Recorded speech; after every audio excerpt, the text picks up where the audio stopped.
This is the Bleav in Pro Wrestling podcast. Here's Rick Ucchino and SP3 on the Bleav Podcast Network.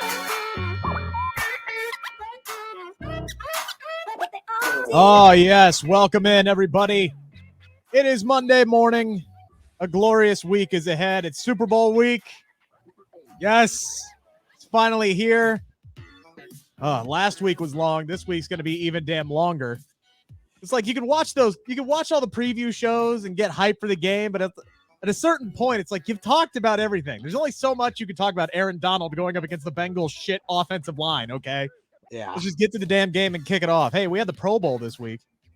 Woo! I'd rather watch golf. I'd rather watch SmackDown. Hey-o! Anyway. Yes, this is the Bleav in Pro Wrestling podcast. We're going to talk a little bit about SmackDown because the legend himself is back once again. Goldberg. Did they come up with something new for him? Did they think deep down in their creative thoughts and find an entertaining way to bring him back in? Use him in a way that would make people happy? Nah, he's going to challenge Roman Reigns for the Universal Championship at Elimination Chamber. We'll talk about that. Big E, in my opinion, looked dejected on Friday.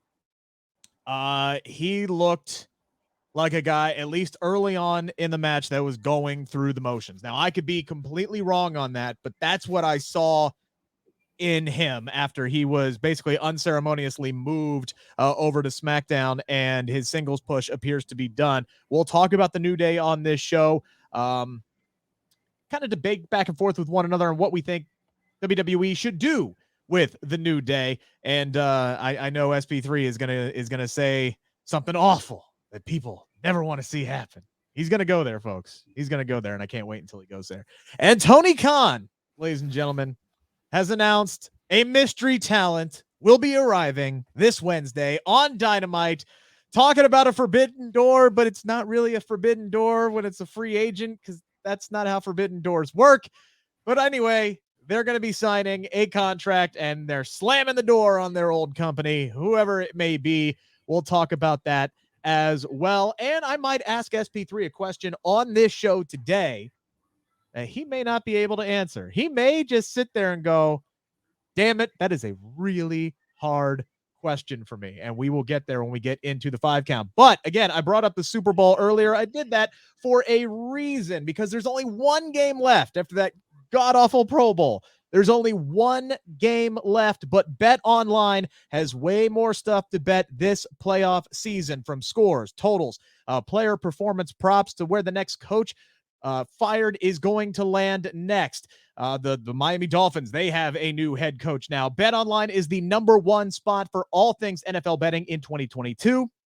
And with the new year comes a new updated desktop and mobile website. Sign up today. Receive your 50% welcome bonus on your first deposit. Just use promo code Bleav to get started. That is BLEAV. And it's not just football. BetOnline's got basketball, hockey, boxing, UFC odds coverage. It's the best in the business, from sports right down to your favorite Vegas casino games. BetOnline, your #1 online wagering destination. All right, SP3. Before we dive into the 5 count today, lead story, and this one I think is still the most important one that came out of the entire weekend, because this report that Sean Rossap from Fightful.com dropped, I think it was on Thursday afternoon that he dropped this. And we typically do shows Monday through Thursday, so we haven't had a chance to talk about it yet. But this was pretty much verbatim what we talked about on Thursday's show on 7 a.m. And it was almost like justifying to hear this coming from people within the company and not just us, spewing this out, because we can spew out our thoughts, and we do often, but sometimes we could be way off base. Turns out we aren't very way off base about how we feel the company creatively is working. And when I say the company, I mean the WWE here. This report coming out from Sean Rossap from Fightful Select says WWE Morale is at an all-time low right now. The Royal Rumble, a major point of frustration, issues with how the match was produced, the lack of most talent not being highlighted to maximize their presence was repeatedly noted. There was also issues with moments not being created, the lack of capitalizing on a lot of angles that was built into the match itself. I know we talked about that ad nauseum. Said one longtime talent said that nothing matters outside of 4 people, maybe. How many times have I said that on this show in its infancy? We've only been around for 5 weeks. I feel like I've said that exact same thing 10 times already.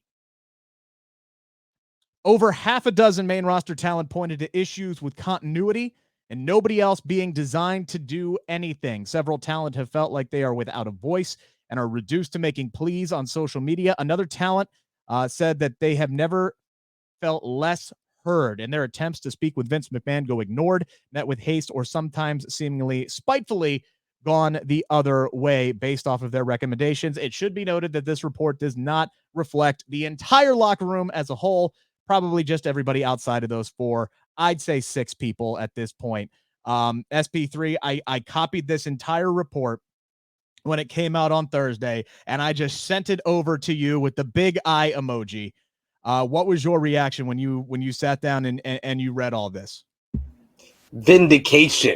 Vindication for everything that we have told you on the Bleav in Pro Wrestling podcast. My co-host here, he's told you they only care about Roman, Brock, Charlotte, and Becky. That's who they care about. Now they care about Ronda. Yeah, that they care about Ronda now. That's who they care about. I'm the one that said this whole Shane McMahon firing and all the things that have happened backstage in regards to Triple H, in regards to everything. Something is up here.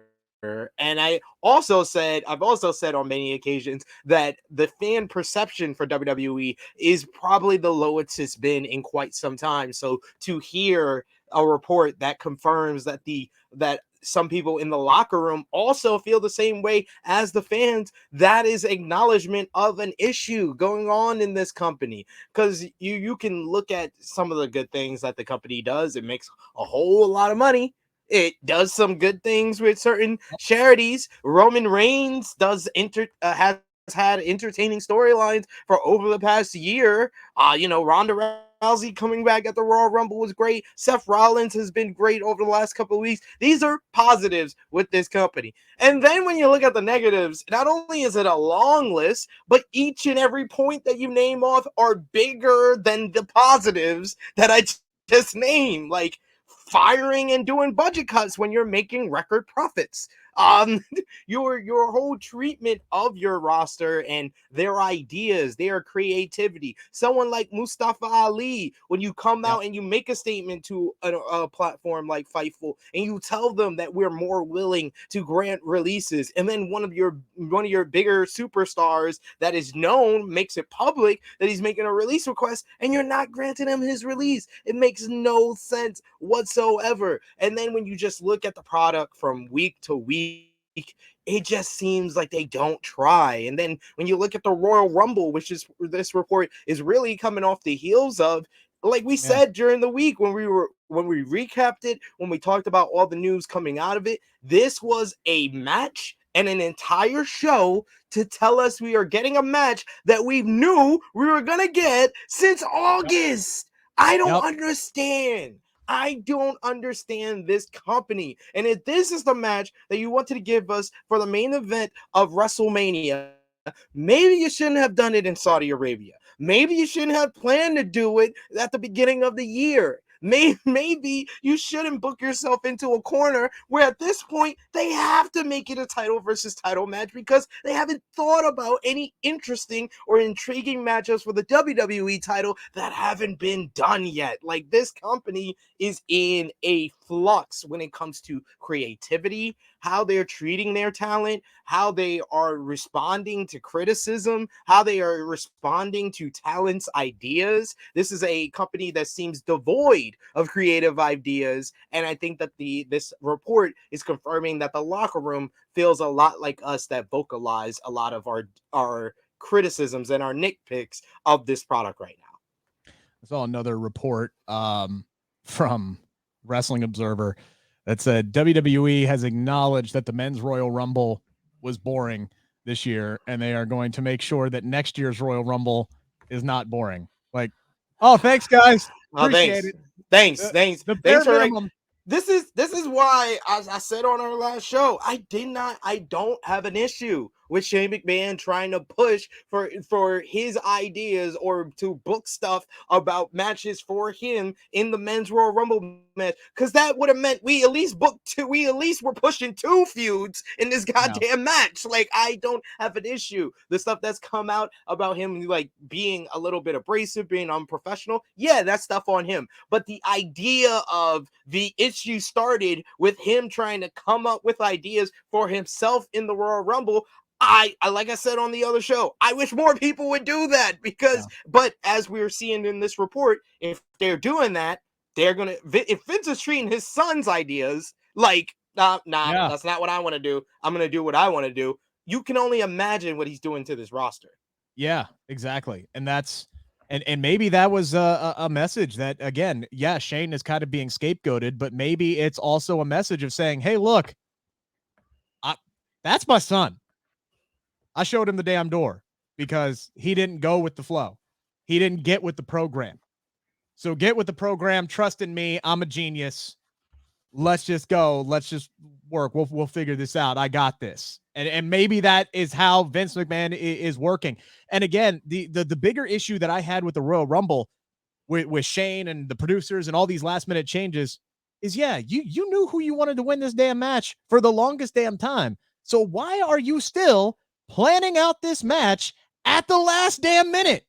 Why are you on the day of still trying to figure out, oh, well, who's going to come out at this? Who's going to come out there? I've been in a battle royal before, okay? I've been in one before. They're confusing as hell.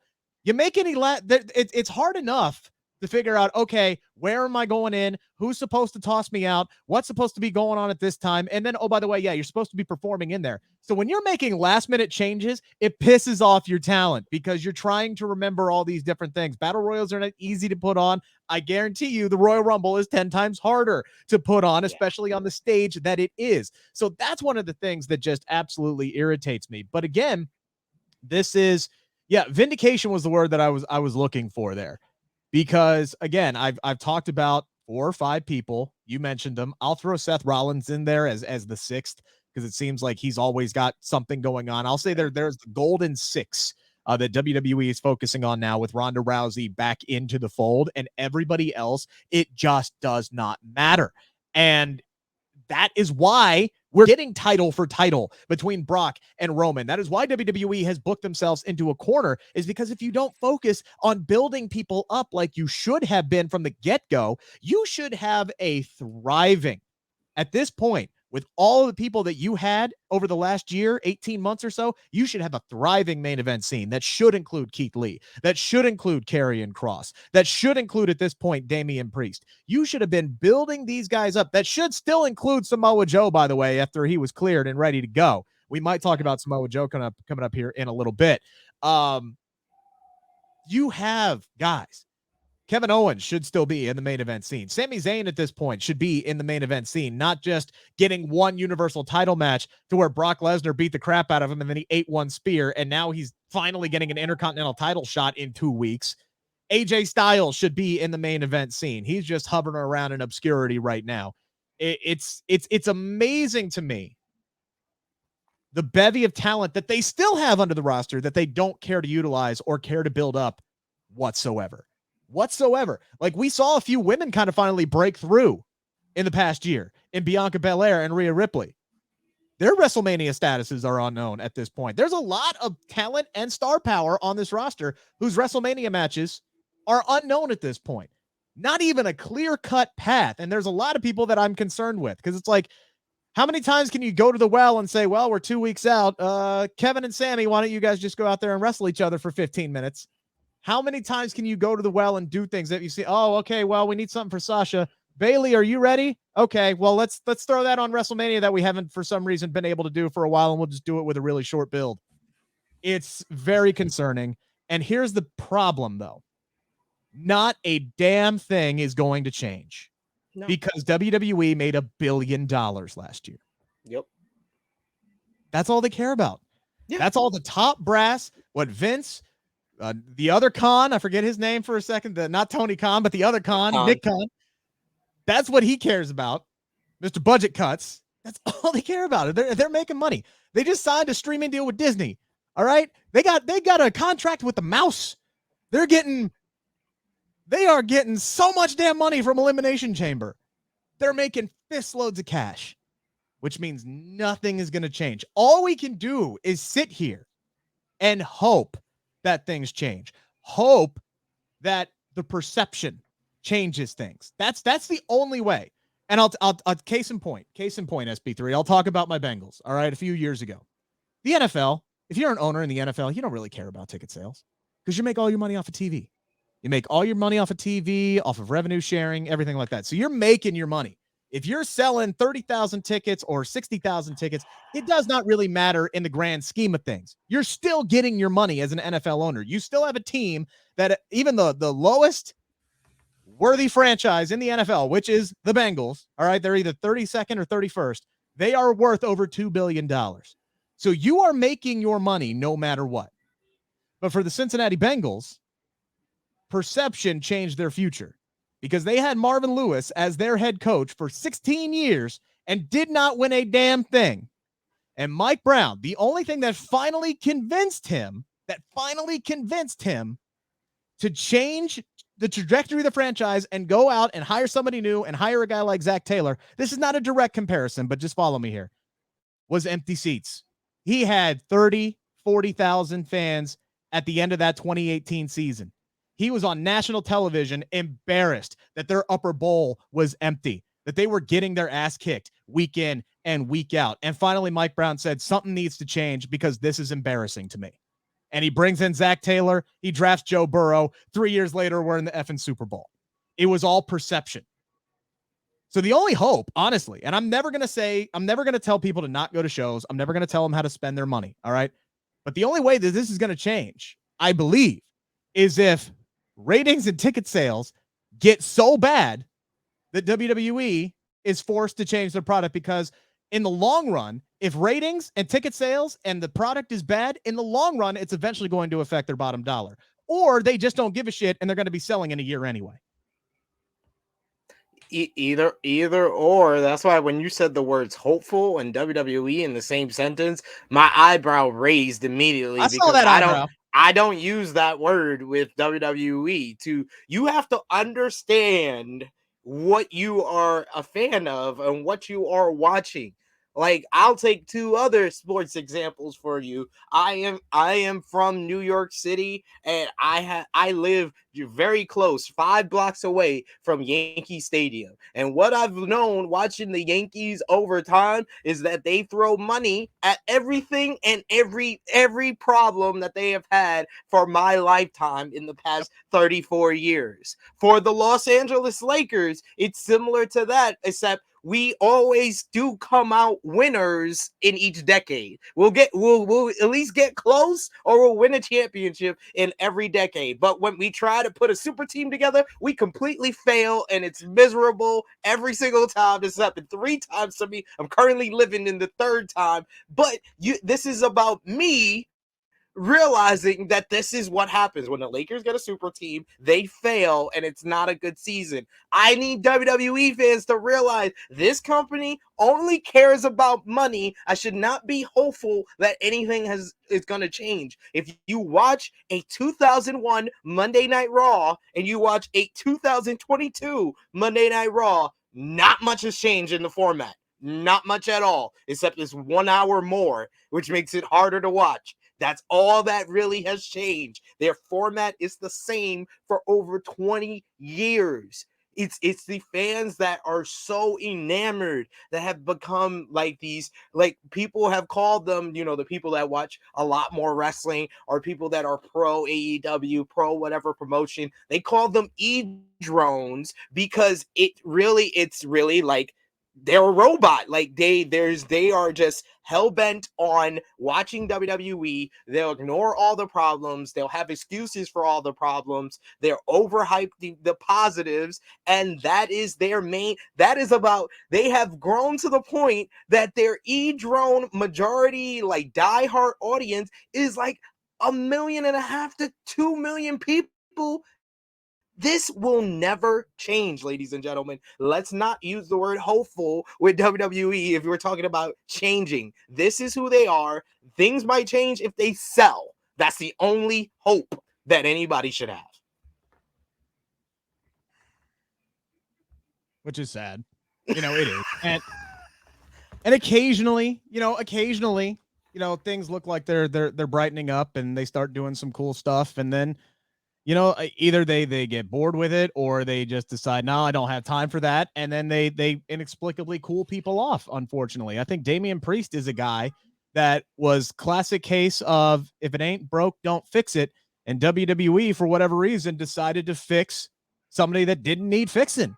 And now they've completely and utterly cooled him off to the point where he was unceremoniously tossed from the Royal Rumble. I don't think he didn't do anything, literally anything in that match. There were a lot of guys that should have done and should have been showcased more in that matchup that just weren't.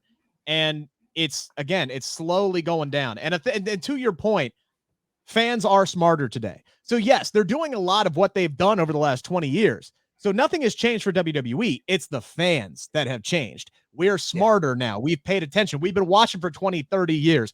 You learn, you adapt. Yes. What's killing WWE is all these behind the backstage documentaries they've been doing. Letting people behind the curtain. They've slowly been killing themselves because they're showing people how it works. They're showing like how they ever, and this isn't a knock on her or how great that documentary was, how they ever let Liv Morgan's documentary air on the WWE network. I will never know. I don't think they watched it. That shined a major spotlight on everything that is wrong with WWE creative. Everything. If you haven't seen it, go watch it. It will piss you off to no ends. To knowing that she's just one of the talent that has probably had to go through all this crap too. And don't get Rick wrong, because we said like they only care about the top 6 people. Do we really want to go through how many times WWE have failed these top 6 people? Also, Charlotte Flair was in a feud where her daddy was laying the pipe down on one of her coworkers, and that was the beef. And she was the babyface in that. Charlotte Flair, yes, Charlotte Flair was presented as a babyface less than a year ago. Becky Lynch is one of the greatest baby faces in WWE history. They got her walking around as a heel, and now the fans that want to cheer her and love her are basically indifferent to her. Roman Reigns just got good since he took a break after the pandemic. They were 5 years failing this man miserably, even though he was one of their best performers. Seth Rollins, the Fiend feud. Should I say more? I don't need to. The only one of that top 6 that you named that they haven't failed is Brock Lesnar. Oh, my bad. He lost his first match back to John Cena after being away from this company for 8 years. It took them ending one of their best things they built up, the streak over 2 decades. It took them ending that to rehab how horrible they booked Brock Lesnar for his first 2 years back. So no one is safe from this creatively devoid company. Ronda Rousey. I think Ronda Rousey. Ronda Rousey was one of the best baby faces in this company. Was a draw on Monday Night Raw. Monday Night Raw's ratings was up when she was a babyface. Evolution was doing bad in ticket sales. Ticket sales went up when Ronda Rousey is against Nikki Bella. She did some of her best babyface promo work against Nikki Bella. What did they decide to do after that feud ended? They put her against the best babyface in the goddamn company. This company, it does not matter. It does not matter if it's Ronda Rousey, if it's Brock Lesnar, the 2 people that everybody right now, wrestling fans, are complaining they don't like her being pushed. Even them, they have failed. By the way, you brought up them failing Becky Lynch.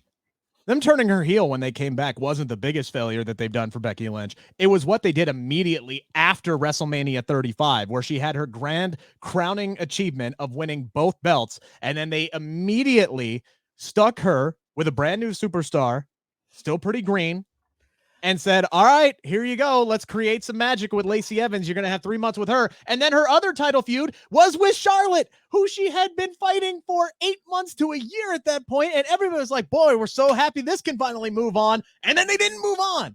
Squashed all of her momentum. That part is all right. I get why they put her against Lacey Evans. Do I think it was a good choice? No, but I understand the company's point of view. You just made Becky Lynch this big star, and you're like, hey, big star, how about you make somebody here? By her being in the ring with you, it's a lot better than her walking down to the entranceway and walking back up, which we had her doing for her first 3 months on this roster. Yeah. So why don't we give you an opportunity to make someone? I don't think Becky Lynch is that type of performer that could take someone that's green like Lacey and make her a performer. But I understand the company thinking, we just made you this big star. We built Ronda for over a year and you beat her. You're our top star now. How about you make this girl here? I understand the company. So I won't say they failed her there. They definitely failed her since her comeback. See, it's interesting to me, and because, like, again, on the Broken Skull sessions, like, they talked about that. They talked about, working with Lacey, and Stone Cold brought that up to her. And Stone Cold even said, shouldn't be your job to do that. Said, should not be your job to do that, to help, build a new star in Lacey Evans, but they put it on you. So that's something that stuck to me, is how Stone Cold would sit there and go, okay, that shouldn't be Becky's job to do that. But the company still put that on her. Again, it's hope and pray kind of a thing. We can only move forward. And look, people ask me why I still watch WWE. Well, I watch it for Becky Lynch. I watch it for Sasha Banks. I watch it for the performers because I enjoy what they do for the most part. And all I can do is hope that the company eventually does right by them. Yeah. Could be a long damn time before that actually happens. Unfortunately. I definitely agree with you, and that's the best way to look at wrestling. Like, I haven't been the biggest fan of Tony Khan and AEW as a whole since his comments towards Big Swole. And I do think, I've said here before, I do think that AEW does have a problem with representation in their main event scene. But AEW has like 80-something guys that I enjoy watching wrestle. So yes, I'm going to be more positive to them, because not only do they have those 80 guys that I like to watch wrestle, they give them an opportunity to wrestle. Like, that's all I ask. Allow the performers to succeed and don't work against them. The one thing AEW does that works against them is they got so much talent, they don't use them. I remember the days when that was only the WWE's only problem. I wish we could go back to when the biggest issue fans had was certain guys being in catering and them not using certain guys. Now that has moved so far down the list. It's sad to remember those days. Sure is. It's time to answer the 5 count on the Bleav Podcast Network.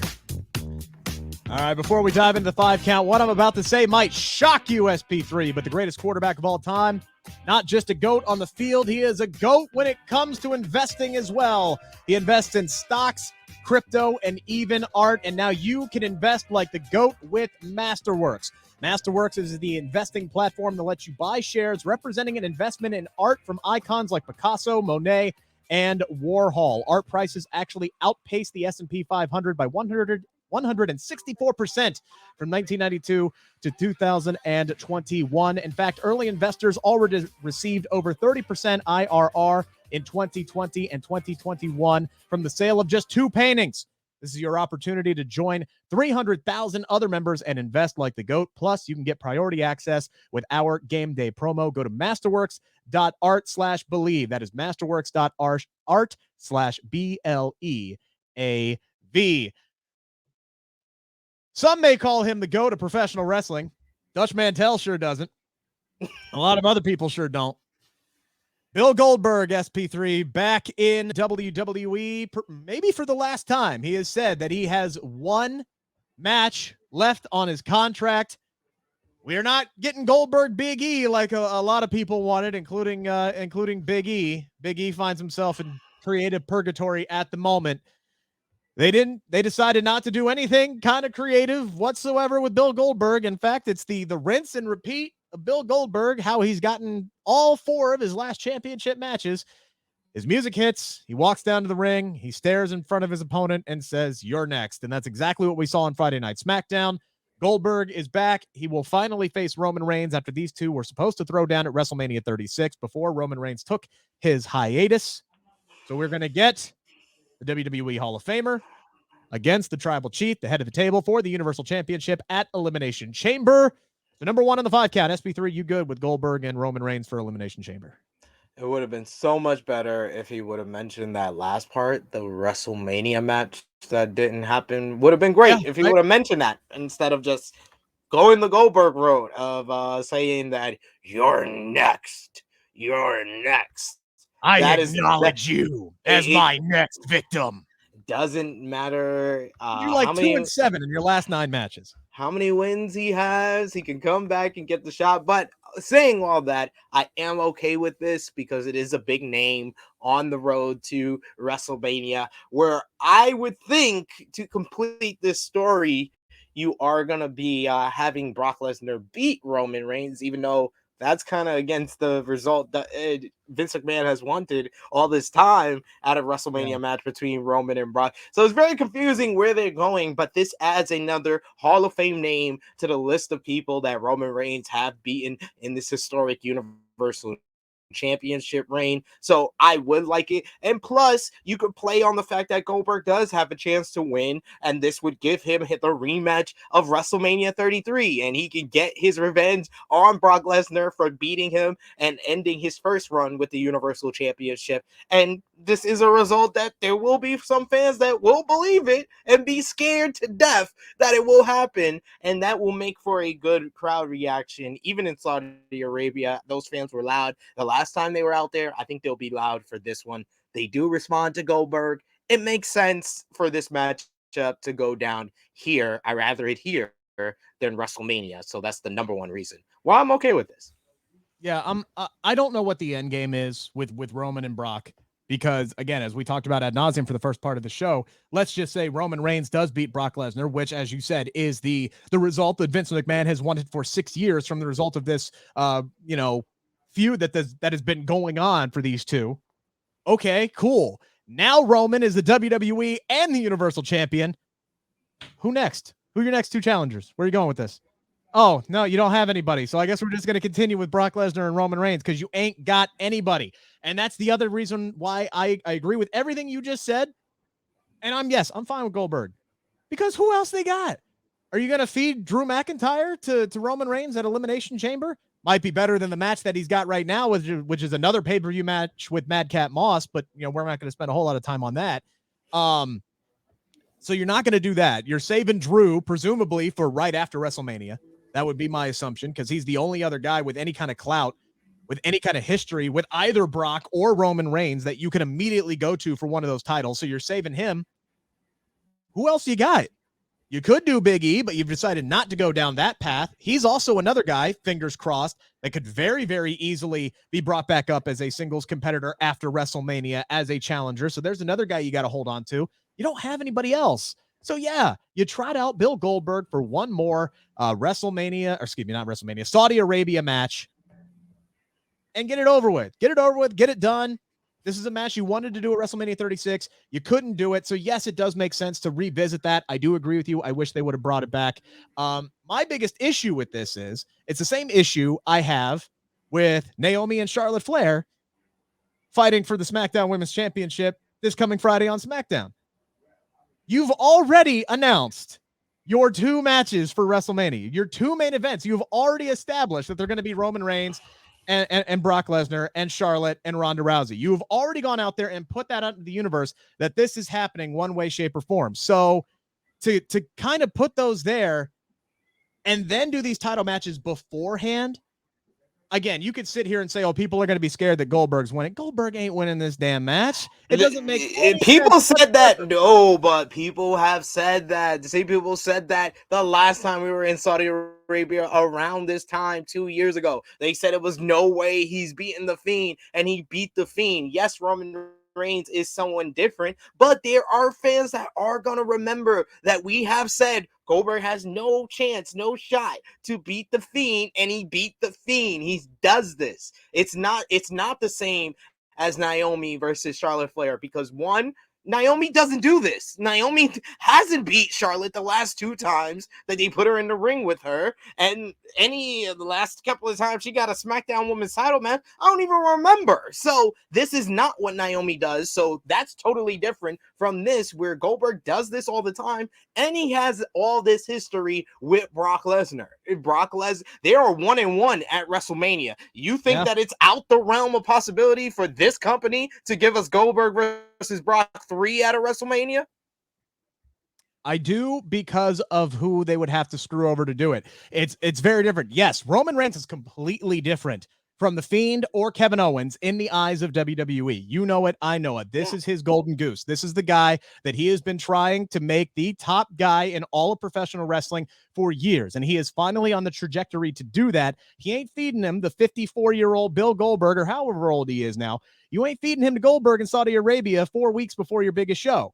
You're not doing it. You have spent all the... Now, Vince might do it. He might just go, screw it, I'm crazy. But I really got it. It's very, very low. He took his number 1 merchandise mover and Goldberg beat him. He took the best storyline that he had in the company in 2017 and said, no, I'm going to put the title on Goldberg. So regardless of how we feel, WWE feels about Roman Reigns, you can't say that there's no possibility of it, because they have proven there is. I'll give it 2% possibility, again, just because it's Roman Reigns. That's 2% more than Naomi. And that's a nitpick with me, is you have, if you know you're going to be putting title matches in between, why are you in a rush to go just to get the graphics out there, just to start promoting these 6-7 weeks out? Is that your only rationale for doing that? Because it doesn't make sense from a storyline standpoint for Ronda Rousey to say, all right, Charlotte, you're first, when conceivably she couldn't be the champion in 5 days. No, Ronda Rousey choosing Charlotte, I felt like it was too soon. I like when WWE does one, where one person kind of just chooses who they're going to choose, and then the other kind of waits it out until the next pay-per-view passes. It makes more sense. When they do both doing the same story, I think it doesn't connect very well. Like they did it last year, where Edge waited until Elimination Chamber and Bianca waited until after Elimination Chamber. When you wait a whole month and you don't have answers for WrestleMania, I think that's bad. When you go in the first week and you announce both matches, I think that's bad. I think that Ronda probably should have waited a few more weeks. But Brock saying that he's going after Roman Reigns, I have no issue with Brock saying he's going after Roman Reigns, because it was the most obvious thing ever for him to do. And I don't have an issue with Goldberg versus Roman Reigns, because both guys have a story with the guy that's getting the shot, Brock Lesnar. And that is fair. That is 100% fair, and I cannot disagree with anything that you just said. For those people out there who are sitting here saying, well, I'm tired of Goldberg just showing up and putting himself in title matches and this, that, and the other thing, I guarantee you, some of those people right now who are out there saying this is stupid, Goldberg shouldn't be in this match, what has he done to earn this match, he's lost his last 3 title matches, all of that is accurate. SP3, let me ask you a question. How is what Goldberg did on Friday any different than what Lita did on Monday? Not one different at all. It's not. And a lot of people were genuinely excited that Lita showed up without winning a number 1 contenders match, without having a streak of wins or this, that, and the other thing, just said, hey, Becky, let's go to Saudi Arabia and fight for the Raw Women's Championship. And there were a lot of people who were thrilled with that, myself included. But if you look at it from the bottom, basic creative standpoint, it's the same shit booking, where a legend comes in and says, hey, look, I want a shot. Let's go. Are you a bitch, or are you going to say, yeah, let's go dance? Are you going to back away from my challenge? It's the exact same thing. And the fact that we've seen it with Goldberg, though, 5 times now in his last 5 title matches, this is just what they do. Doesn't make it any better, but it's amazing how you're willing to let some things slide depending on who the person is. And it's very true, because even I know someone else that their last couple of title matches, they literally either just challenged the champion, or they literally signed on a contract that wasn't meant for them. And I'm talking about you, John Cena. John Cena does it, and no one has an issue. They cheer him like he's Stone Cold in The Rock in 2000, while Goldberg, it's because we've seen it so often in the last 4 years. Yeah. Meanwhile, Edge wins the damn Royal Rumble and then gets the Becky Lynch treatment where he has to jump through hoops to get his damn his one-on-one match, and then he doesn't even get the damn one-on-one match. He eventually did at Money in the Bank. Yes, eventually. Going to be interesting to see what they have Edge do. Hopefully it's Edge versus AJ Styles at WrestleMania. I'm going for Edge and KO. Give me Edge and KO.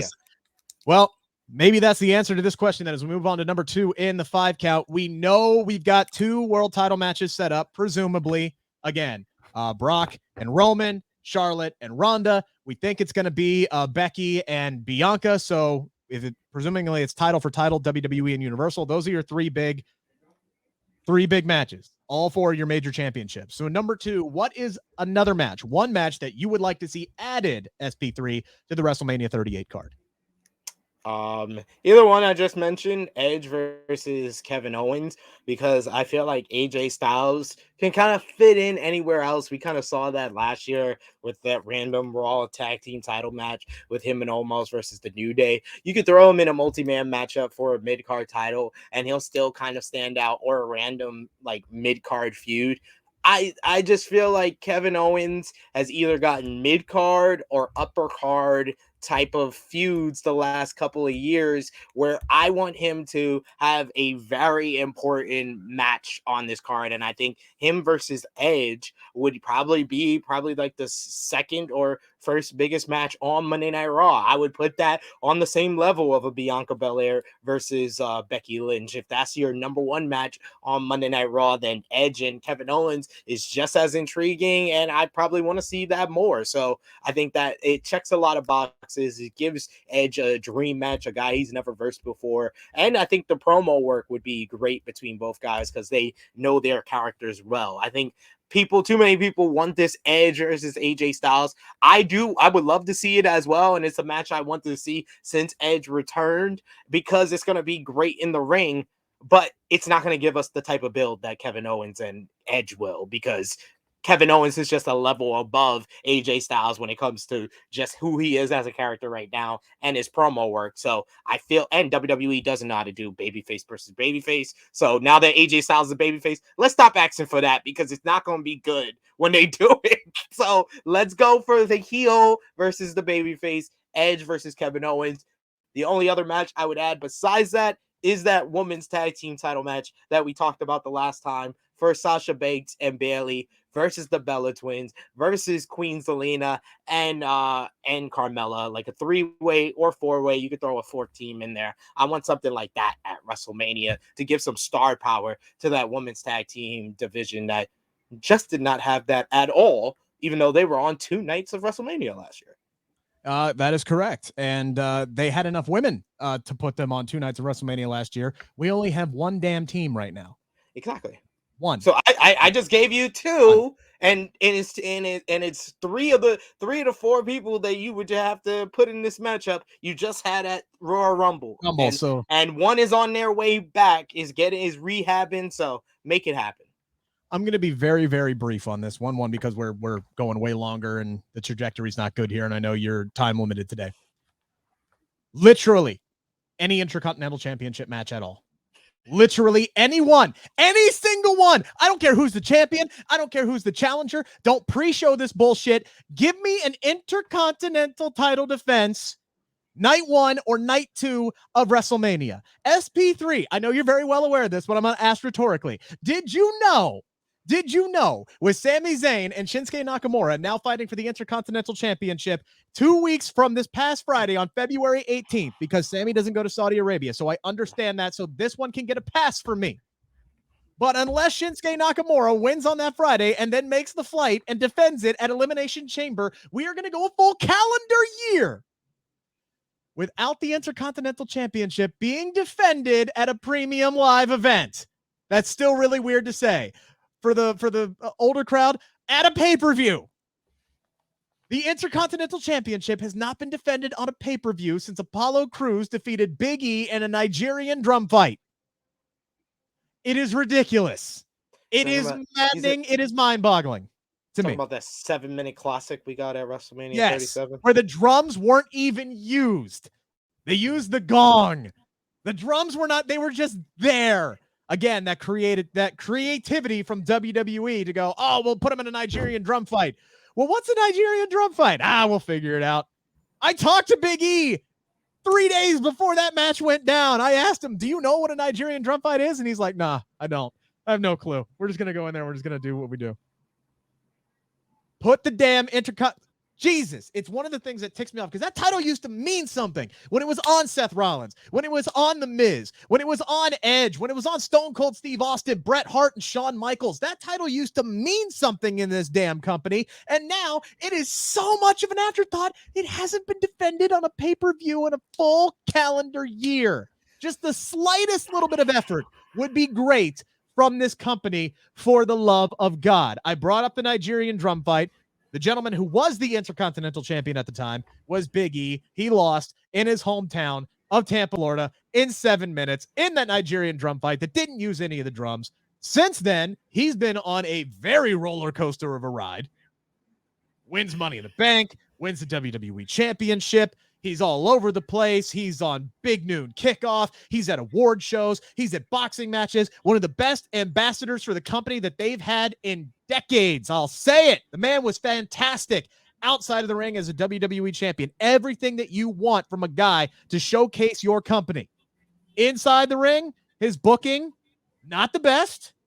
And again, it's that Survivor Series. Like, well, we're not going to have you defend the title of Survivor Series, so you're going to have to fight Roman and this, that, and the other thing. And then, okay, we'll give you a feud here.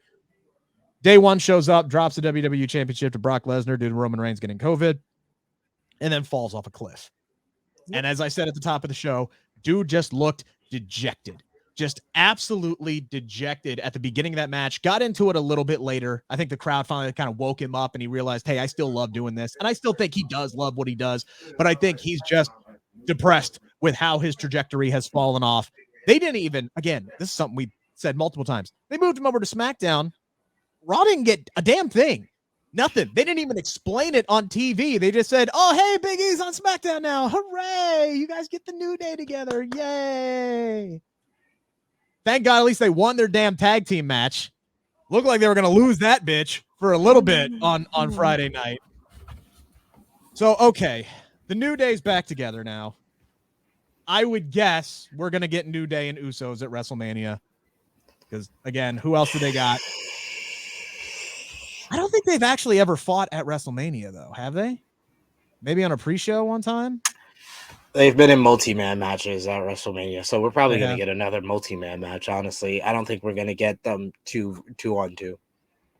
I think WWE's logic to me would be, oh, hey, well, it's Big E that's in it, so it's different now. So let's do Big E and Kofi with King Woods on the outside. They don't do 2-on-2 tag team matches unless it's on the pre-show. I think it's been a while since they did that at WrestleMania, like with the Raw or SmackDown tag team titles 2-on-2, unless it involved a 10-year-old. Oh my God, yeah. Oh Jesus. Remember the build up to that where everybody's trying to guess who's going to be Strowman's tag team partner, and they're bringing out all these illustrious ideas, and literally they just grabbed the son of a referee and said, stand there. I'm like, they're really thinking back on this right now. And 35, you had Major Bros versus FTR on the pre-show, and then you had a I think it was another tag team. I don't know. Then you had a multi-tag team match for the SmackDown tag team titles. Then on 36, you had what was supposed to be a ladder match, a 3-way ladder match became a regular triple threat ladder match for the SmackDown tag team titles. I don't know. I think the Raw tag team titles was like Street Profits versus Austin Theory and Angel Garza. And then 37, I couldn't even, you had Omos and AJ versus the New Day. So last year was the first time in a while. And even then, see, you had a 10-year-old at 34, and then you got an 8-foot tall guy at 37. Yeah, and they got to have some type of gimmick. The New Day got squashed. And honestly, outside of Big E's WWE Championship run and Kofi's WWE Championship run, we've basically seen the same iteration in the New Day for 5-6 years now. Okay, so I'll ask you, now that Big E is on SmackDown, what do you do with the New Day? How do you freshen up the New Day? What do you do with them to make sure it is a new day on SmackDown, SP3? I know this is going to hurt some people out there because, like you, my boy Taryn Bland, like my former co-host, brace yourself. Like you all, I love the New Day. I think they are one of the greatest stables of all time, and they are excellent representation of African Americans on WWE television. And they were the first time that WWE presented three-dimensional characters for an African American performer. That my friends over at the NWA podcast on Post Wrestling had told me that there's only 4 personalities for black men in WWE. It was like angry, athletic, stuff like that. And then New Day came and they embraced nerd culture. They played great heels, then they played great baby faces. They really fleshed things out. And I will never, I can never praise them enough for what they did in that way. However, it's this company. That's the theme of this episode. It's this company. And the only story in 7 years that the New Day has not told is the breakup. So that's the only thing WWE should do with the New Day is break them up. I know everybody's like, oh yeah, Big E said in an interview with Alex McCarthy, he's a great interviewer. He wants the New Day to be the only stable that doesn't break up. Oh, great. Oh, fine and dandy. That's great for your legacy. But guess what? WWE, it doesn't matter how over Big E is, how much of a great ambassador he is for the company. It does not matter how much the fans get behind Kofi Kingston, how memorable Kofi Mania is. They will always go back to them as a tag team, and the same tag team that they've been since 2016. It's time to move on. That's the best thing for Big E's career. It's the best thing for Kofi Kingston's career. It's the best thing, most of all, for Austin Creed, aka Xavier Woods' career, because I think that's the only way he will ever get a significant push and win a singles title is if he gets out of the New Day. I love the bond that they have together. I love the stories that they have been able to tell and the great classic matches with the Usos 114 times and a few other tag teams. All I remember is the Usos because they do it so goddamn much. And they always do that whenever they put them back together is give them matches with the Usos. I am so sick of the repetitive nature of the New Day. They have forced me that the only option for WWE is to break them up. I can't disagree with any of your logic for that. But knowing how important it is to them as individuals to stay together and support each other, I want to take that and I want to channel that. And I want to turn it from power of positivity to F everybody else. It's us against the world. I want these guys collectively. That's how they got over, is being healed. I understand that. You're literally just saying, what they did 6 years ago, we're going to make it new again. No. What they did 6 years ago that helped got them over was go out there and be themselves and be entertaining and do things to just kind of pop themselves. I don't want that so much anymore. I don't want the clown element of the New Day to come out for a very, very long time. I want to see the angle that they were going to do with Kofi Kingston after he lost the WWE Championship before Xavier Woods got hurt. I want to see them do that with all of them collectively now that Big E is going through something similar. I want all 3 guys to get some realism here, to take some realism here, realize what the fans are saying, realize how shitty their booking has been, and turn it around and just go full-blown heel, change everything about them. I'm not saying they got to come out in like suits or whatever, but just tone down the clown aspect of the New Day and just become these serial ass kickers who don't give a crap anymore. Go full-fledged heel and take everything over, because there's no reason why they can't win singles championships together. Again, this is what should WWE do with the New Day to freshen them up? Not what I think this company was going to do. But that's what they should do. They should collectively. You want them to be the Usos. Yeah, come on. Yeah. I can't say that I don't think that's a good idea, because that's not them. That's not what got them over. Them being them, like you said, is what what got them over. Them being the Usos, I don't think it's gonna work. And even if it works, it's just gonna make the fans cheer them. So I like there's no reason, there's nothing you can do that will be different that can work with them together at this point in this company. All right, so SP3 earlier today, by the way, I wanted to make some banana bread, right? So I went online, I looked up a recipe, and I found the recipe and I made the banana bread. Turned out really good, by the way. Why am I telling you this? Well, I'm telling you this because when I logged on to do show prep today, all of a sudden I had 19 ads all over my screen for banana bread. It is freaking ridiculous. What I need to get is a virtual private network like NordVPN. All right. It encrypts your internet traffic, hides your IP address. With NordVPN, third parties cannot spy on your online activity. That includes your internet provider. Boost your online privacy and secrecy. No need to worry about any unsecure websites or apps. Total protection for your data completely. Grab your exclusive NordVPN deal by going to nordvpn.com/Bleav or use the code Bleav, that is BLEAV, to get up to 70% off of your NordVPN plan plus 1 additional month free. It is also risk-free with Nord's 30-day money-back guarantee. All right, we are quickly running out of time, so let's do number 4 here. Tony Khan has made this tease that he's got this forbidden door entrant, this free agent is going to slam the door in his old company and sign his contract this Wednesday on Dynamite. Who do you think the newest AEW signee will be?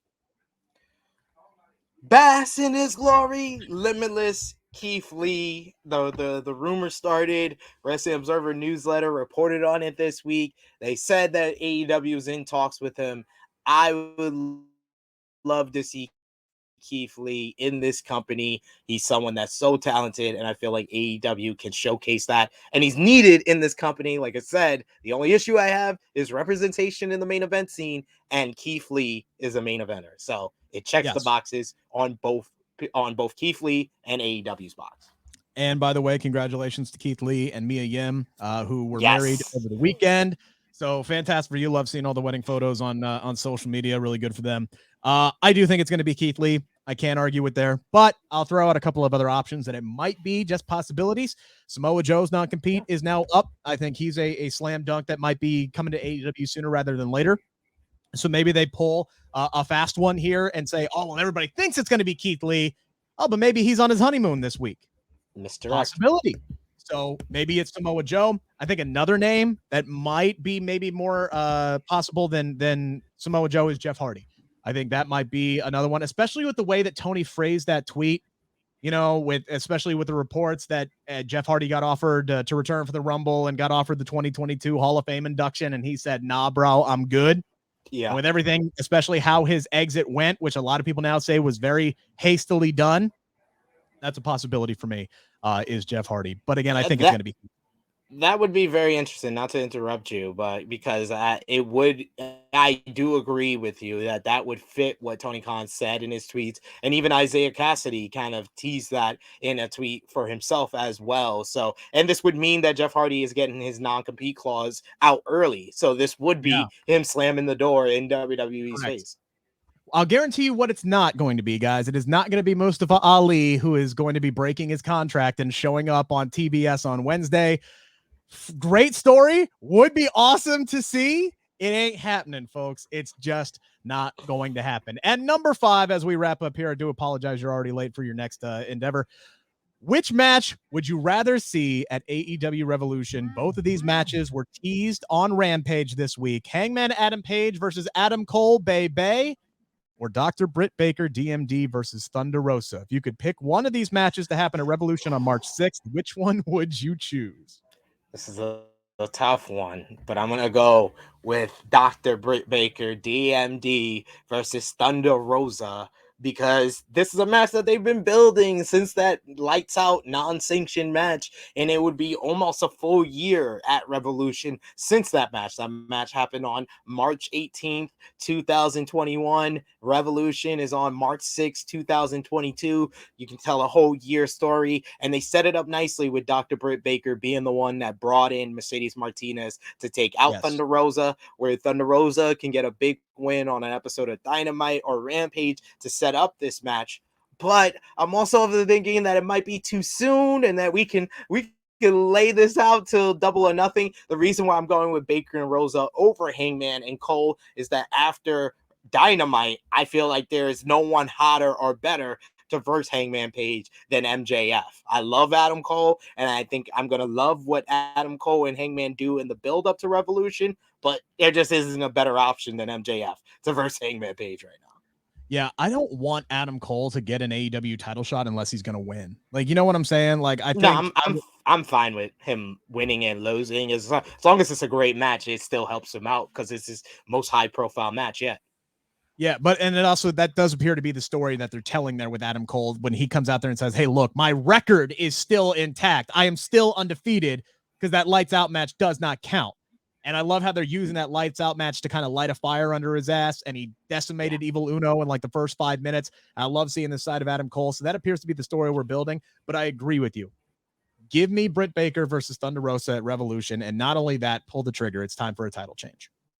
And I say that as a Dr. Britt Baker D.M.D. fan. The only good thing to come out of the city of Pittsburgh.